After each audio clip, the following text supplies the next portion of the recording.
Is that a penguin with a backpack that just fell out of the sky? Oh my god, now it's trying to fly away. What is going on? Why? What is that doing there? Look at it trying to fly away.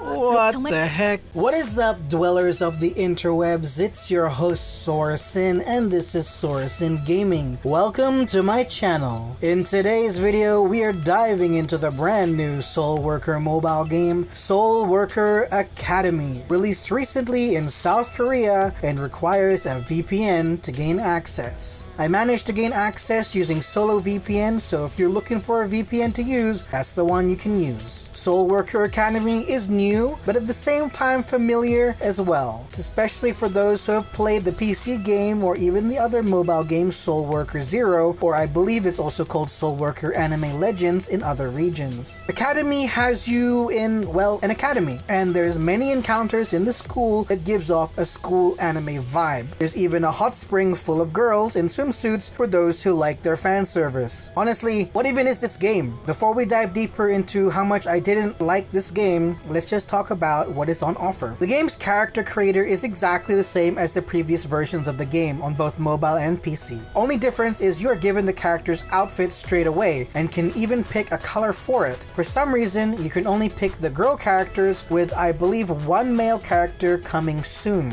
The loading screens are the same as the previous versions of the game as well, and the quest hubs outside of the combat zones are also the same. The main differences are the academy and the hot spring, as well as a player house that lets you do your homework for experience. There's plenty of encounters with new characters and some form of rivalry between some edgy looking girls, just to add that extra anime high school life drama vibe. The hot spring feels, well, the hot spring itself is fine, I guess. I'm not sure of the purpose of it, though you can shoot people with a water gun. That's always fun. But the weirdest part is the shower minigame. It plays like a rhythm game where you have to time the cleaning methods of your character at the right moment to get experience. It was a really weird and uncomfortable feeling doing that. The combat zones are just taken from the original versions, with the only difference being that the instance zones are shared with other random players now, instead of your own private instance area, so now everyone's fighting for trash mobs for quests. At least the boss encounters are still private, but the areas leading up to the boss encounters feel messy, and if they're full of players, can be hard to get some kills for your quests. Why couldn't they have just made a new game entirely? Like make it a sequel or something, or just an alternate version of the original Soul Worker game, which could do with them going to school and having a school life where they then have to fight the creatures on the school grounds or something like that. You know, maybe an invasion on the school grounds, not just reusing old content. It feels like it's a new game in the beginning once you're in the game, but then you have your combat zones that suddenly make you feel like you're just replaying old content. Yes, there is auto pathing and auto combat, and the game gives you audio cues for when you should dodge. Dodging is manual like most auto games, but the rest is done for you. Of course, you can turn it off if you so choose. There is also a gacha system made to be some kind of assistant feature. You have to try your luck to get strong character cards for your deck, and the main character of your deck can be summoned for a short while to assist you. Eventually,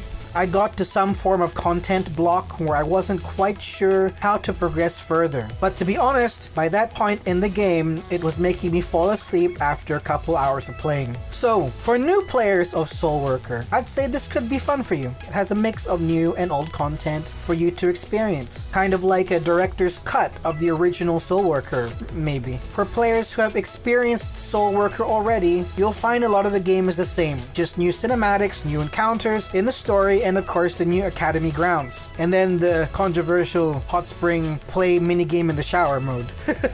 Still, it can be fun, but just know that it's not an entirely new game. I was hoping for something different than what this game offers. I mean, I will probably still play it when or if it comes to global, and for what it does have to offer, if you want that, it can be enjoyable. Of course, this is a first impression video. Perhaps it gets super amazing later on, and then maybe there's really deep new content later down the line. But for the early first impression stages, this is how I felt as a longtime player of Soul Worker on PC and also having experienced Soul Worker Zero on the mobile. For me, this Academy game is just not what I was hoping for. Disappointing, but at least there's still a new Soul Worker game to play on mobile devices. To be honest, this is still better than Soul Worker Zero, so that's something, I guess. Just another game I had high hopes for and got let down. Moral of the story is don't get too hyped so you won't get disappointed. I hope you enjoyed this video. Please drop a like and subscribe if you did, and also perhaps hit that bell icon if you'd like to stay up to date on all my upcoming content.